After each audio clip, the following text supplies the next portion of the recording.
Na última coletiva, você rasgou elogios a ele e tinha muito uma expectativa aqui por parte dos equatorianos em vê-lo em campo. Então, queria que você pudesse falar... Pode falar, desculpa. Nada. Queria que você pudesse falar como você lidou com essa ausência de última hora do jogador e se no seu plano inicial de jogo ele seria titular e você precisou adaptar. Sim, ele seria titular. Falei com ele antes do jogo do Vasco. Disse a ele o planejamento que eu tinha para ele nos próximos jogos. Como eu falei para vocês, é um jogador muito importante para mim. É um jogador muito especial, tem todas as qualidades e características que eu gosto. Tem a fase ofensiva, defensiva, sabe atacar espaço, mas também sabe jogar pressionado, sabe associar com os companheiros, é um jogador muito importante. Infelizmente ele sentiu uma dorzinha no joelho diferente aí, que vamos ter que esperar a análise, né, dos exames para ver o que realmente aconteceu. Eu acho que além do treinador que ficou triste de não poder utilizá-lo, ele mesmo foi o que mais sofreu com essa não possibilidade de jogar na casa dele, no país dele, contra a LDU. Sei que ele queria muito, ficou muito frustrado e triste e chateado por não poder jogar, mas espero que ele possa se recuperar pronto, porque ele sabe disso, que ele é muito importante para mim e para a equipe. Felipe, boa noite. Boa noite. Queria que você fizesse uma avaliação da partida e da própria postura do Flamengo. Eu conversei com alguns torcedores da LDU que se mostraram surpresos e alguns até irritados pelo fato de que a equipe da casa não conseguiu se impor, não conseguiu o domínio efetivo da partida, né? Bom, boa noite. Eu vim jogar no Equador algumas vezes, né? E sempre é muito difícil jogar no Equador, não, em Quito, desculpa, no Equador, mas na altitude de Quito. E sempre é muito difícil. Já tomei aqui goleadas, também já venci um jogo aqui, mas sempre é um jogo muito complicado, porque todo o contexto é diferente. A bola é muito mais rápida, os domínios eles escapam do pé, às vezes o jogador está acostumado a dar um passe na frente e ela vai embora, porque ela não freia, a bola vai embora. Então, conversei bastante com os jogadores e optamos por um plano de aproximação, de passes mais curtos, e principalmente saber que o adversário também cansa e também corre, também tem que correr na altitude, por mais que eles estejam adaptados, estejam já totalmente aclimatados aqui, mas fazer eles correrem atrás da bola frustra e cansa, e eles não podem fazer o volume que eles costumam fazer na casa deles. Eu assisti, desse ano praticamente todos os jogos deles, e em casa é impressionante o volume que esse time tem, né? E também analisei os times que jogaram aqui com linha de 5, sofreram muito porque eles conseguem te afundar para dentro da tua área, e com um número de cruzamentos muito altos e chutes de fora da área, rebotes, e principalmente o Arce, né, que é o cabeceador tão poderoso nesse jogo aéreo, eles acabam te empurrando e você acaba não conseguindo sair, né? Então, às vezes, dá uma falsa sensação de que o espaço está ali, mas você acelera, acaba perdendo a bola, tem que correr atrás da bola, isso depois do segundo tempo se nota muito. E então eles fizeram uma pequena mudança, jogaram com 2 volantes, eu esperava que eles tivessem um 4-3-3, e optaram por individualizar no Arrascaeta, né? Com um volante, marcou o Arrascaeta praticamente o jogo todo, mas isso nos dava a possibilidade de sair. O difícil era também acelerar, porque, como eu falei, cada passe no espaço ela vai embora. Por exemplo, o Gerson recebeu uma perfeitamente e o passe era perfeito para o Wesley se fosse no nível do mar, mas aqui acelera, ela vai embora.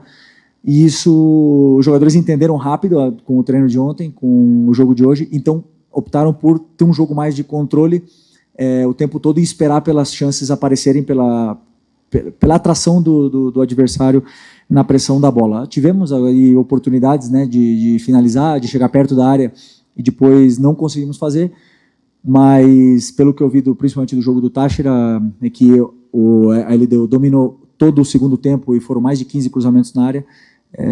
Aqui foram só os últimos, se não me engano, 5 ou 10 minutos. Então eu acredito que tenha sido um jogo importante, muito bom dos meus jogadores. Eu estou muito orgulhoso do esforço que eles fizeram, porque é muito difícil jogar aqui. Felipe, boa noite. Rafael, da TV Globo. Eu queria até pegar esse último gancho que você disse sobre a opinião que você teve do desempenho dos atletas, né? Se dentro do que você pensou de estratégia, do que você pediu para eles, se você acha que eles conseguiram responder bem ao que estava combinado e também se fisicamente os jogadores, na sua opinião, conseguiram se adaptar a essa condição, se alguém precisou de alguma ajuda extra, de repente, no intervalo. Se puder falar um pouco para a gente como é que foi o seu ponto de vista sobre isso. Obrigado. Bom, primeiro o jogador, eu acho que só o Bruno, né, que pediu auxílio de oxigênio, mas assim, todos sentem, todos, só que assim, eu também peguei os dados do ano passado, dos jogadores que sentem menos ou que sofrem menos, então a função defensiva mais importante do time hoje tinha o Gerson, que era o encarregado de pressionar o zagueiro alto e também ajudar o Wesley dentro da área, então ele tinha que fazer um esforço muito grande, e ele fez de uma forma incrível esse esforço, e depois com a bola no pé, é um jogador que não perde a bola, né? Um cara que cria muito jogo. Então, assim, o Gerson foi realmente o sacrificado, talvez na parte física, pela equipe, mas depois, por exemplo, fisicamente, o Eric e o Everton, impressionante. Assim, o Everton estava bastante tempo sem jogar, correu o jogo todo, não errou quase nada, cobriu um campo, assim, cortou muita bola perigosa, é um jogador, eu sei que a torcida às vezes pega no pé, mas é um jogador muito importante. Ninguém é titular da Copa do Brasil por acaso, né? E fazendo o jogo que ele fez, então eu confio muito nele, fiquei muito feliz pelo jogo dele, fiquei muito feliz pelo jogo do Ayrton, já contra o Vasco e hoje. São jogadores que precisam dessa confiança, precisam se sentir confortáveis dentro do campo. E, assim, a nível geral, eu fiquei feliz com o desempenho de todos eles. Não posso te dizer que nenhum, assim, que eu não gostei. Okay? Felipe, boa noite. Boa noite. Dada todas as dificuldades que tinha, a questão da altitude, você perde o Gonzalo Plata ali, hora antes do jogo, era um jogador que, talvez do seu grupo, seria o mais adaptado a jogar aqui, fez base no Independente Del Valle, apesar de não ser daqui de Quito, mas jogou por muito tempo, quando joga na seleção, joga aqui. Você perde um jogador importante hora antes do jogo, você não tem o De La Cruz, que também é uma peça-chave ali no meio-campo, você não tem o Alexandro, que é um jogador experiente na lateral. Queria saber de você o sentimento que você sai daqui, de ter ganho um ponto ou de ter perdido 2 pontos. Não, queríamos ter vencido. Era importantíssimo essa vitória, né? Porque nós mesmos nos colocamos nessa situação de perder o jogo em casa contra o Central Córdoba, onde, claro que agora temos que tentar. Agora e sempre, o Flamengo tem que entrar para vencer todos os jogos sempre, né? Mas, dadas as circunstâncias da dificuldade que é jogar aqui, não pelos desfalques, porque pode ser que a torcida ou até vocês da imprensa não tenham a confiança plena, mas eu tenho a confiança plena nesses jogadores que entraram hoje. E eles oscilam, mas eu confio na qualidade e no talento que eles têm, por isso que eles estão no Flamengo. Então, não pelos desfalques, mas sim dadas as circunstâncias da dificuldade que é jogar com a LDU, nos deixa vivos para poder continuar buscando a nossa classificação aí nessa fase de grupos, que é o objetivo.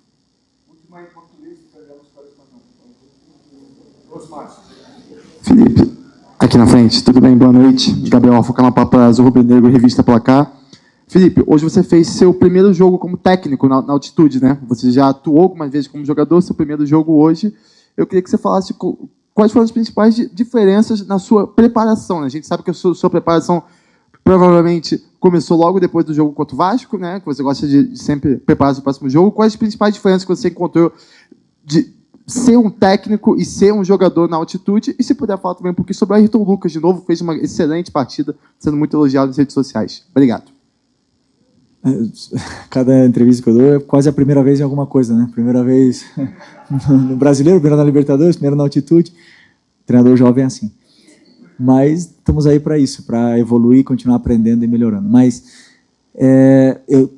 como eu respondi a teu companheiro antes, o fato de eu ter jogado aqui e ter sido um dos jogadores que mais sofria com a altitude, me dá a possibilidade de dar alguns conselhos para os jogadores, conselhos não, algumas dicas, algumas pistas para os jogadores para poder se sentirem melhor. Mas é impossível, cada um tem uma adaptação, cada um sente de uma forma, cada um joga de uma forma, mas o plano de jogo, quando eu estudo o adversário, eu não posso olhar se está na altitude, se está no nível do mar, eu olho os números dos jogadores, os sistemas, onde estão os espaços, onde onde estão as manipulações, e ali eu tento dar uma solução para os jogadores para eles poderem achar e se sentir mais confortáveis dentro do campo. Depois, a decisão dentro do campo são deles, se eles têm que acelerar, se eles têm que segurar mais o jogo, se é o momento de chutar de fora da área, se é o momento de cruzar. Então, a escolha são deles, né?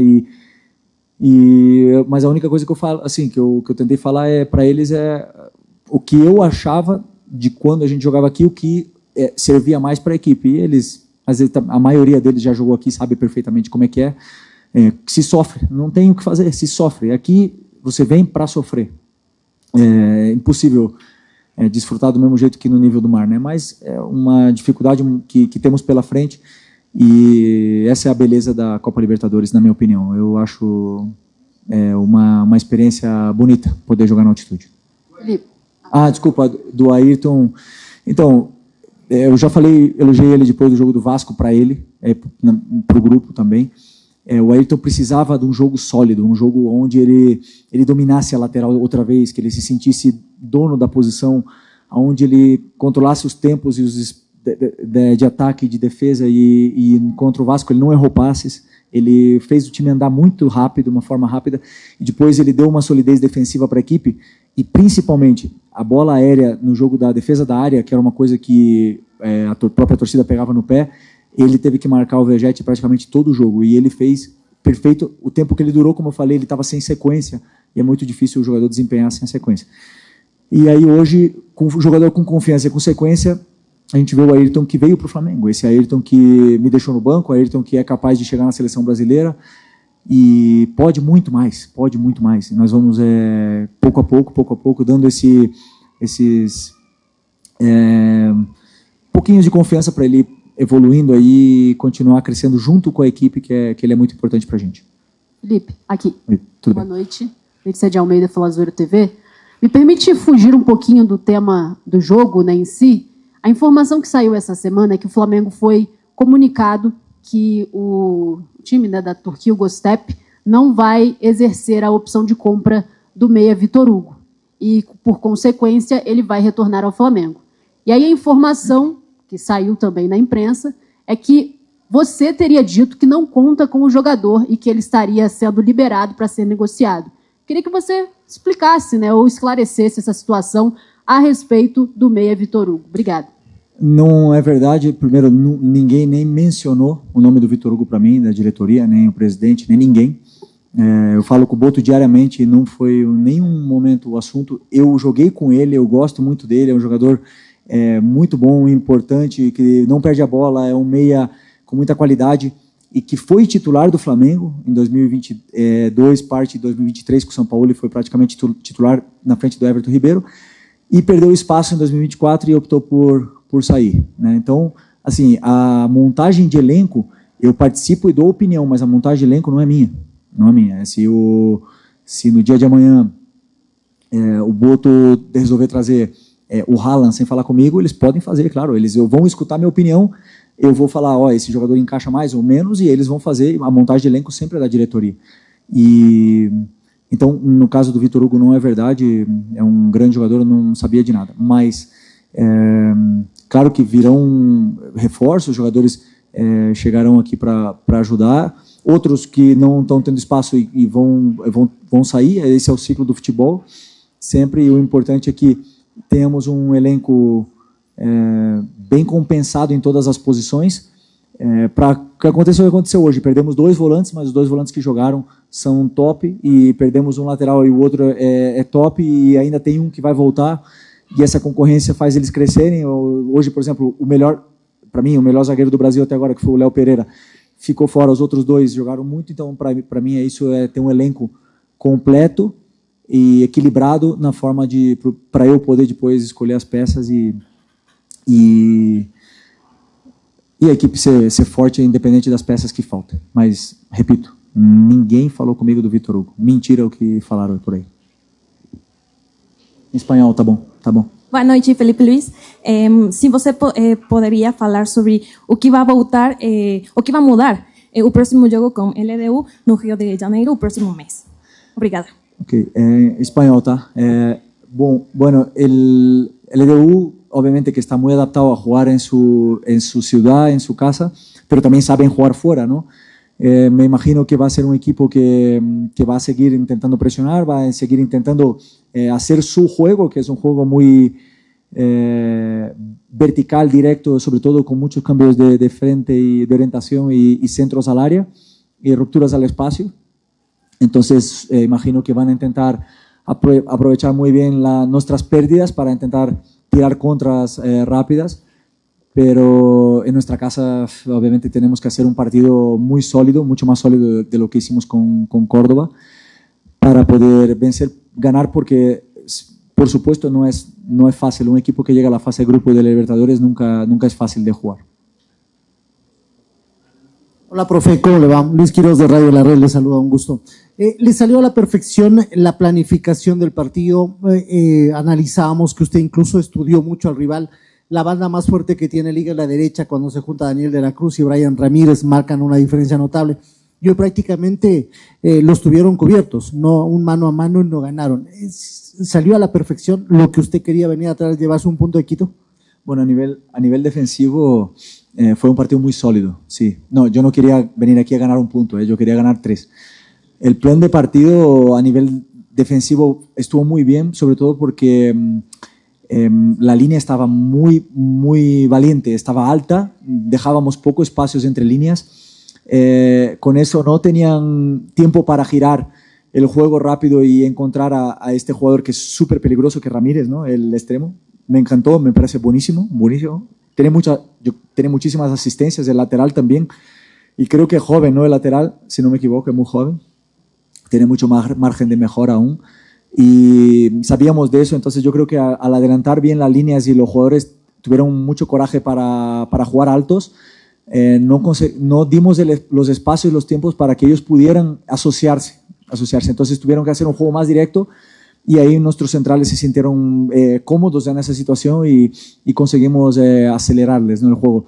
Luego, cuando bajamos un poco, no estábamos tapando bien los pases por dentro y estaban entrando por dentro y ahí no dábamos tiempo de nuestra defensa a salir y ganar metros y eso nos hundió un poco los últimos 10 minutos y ahí se les vio lo peligroso que son, ¿no? Porque con ese volumen de tirar centros y los rematadores que tienen dentro del área siempre es complicado defender, pero yo me imagino que el plano a nivel defensivo estuvo muy bien y a nivel ofensivo estuvo bien, pero puedo mejorar también. Ok. Profe, ¿cómo le va? Buenas noches. Ahora este punto, ¿cuánto le puede servir para esta recta final? Ya se viene el cierre de los grupos. En Brasil está prohibido volver a perder como sucedió contra Central. ¿Cuán importantes son esos 2 partidos que le queda frente a Liga y también al Táchira ya como dueño de casa? Una buena noche, profe. Buenas noches. Nosotros no estamos en una posición cómoda, la verdad, en este grupo, ¿no? Estamos con 4 puntos, estamos por detrás de LDU. Pero es verdad que tenemos 2 partidos en casa, pero tenemos un partido fuera contra Córdoba que no va a ser fácil. No es ninguno de los 3 va a ser fácil. Pero creemos que con nuestro equipo, con nuestro modelo, vamos a poder pasar, que el objetivo es pasar. Si es en primero, mejor, pero el objetivo es pasar de fase de grupos porque es un calendario muy apretado, un calendario muy exigido, donde tenemos muchos viajes, muchos partidos seguidos. Venimos jugando ese es el 4º partido en 12 días que tuvimos. Entonces los jugadores hicieron un esfuerzo muy grande y tendrán que seguir haciéndolo para que podamos pasar, que es el objetivo, llegar a la fase de octavos, ¿no? Y después ahí ya intentar llegar lo más lejos posible de esa competición que es tan bonita y tan especial. Pero seguro que no va a ser nada fácil ganar en Río porque, como dije a tu compañero antes, si está en fase de grupo de Libertadores es porque tiene mucho mérito y porque ha conquistado su plaza ahí, porque tiene buenos jugadores, así que vamos a intentar seguir mejorando para cumplir nuestro objetivo. ¿Okay? Buenas noches.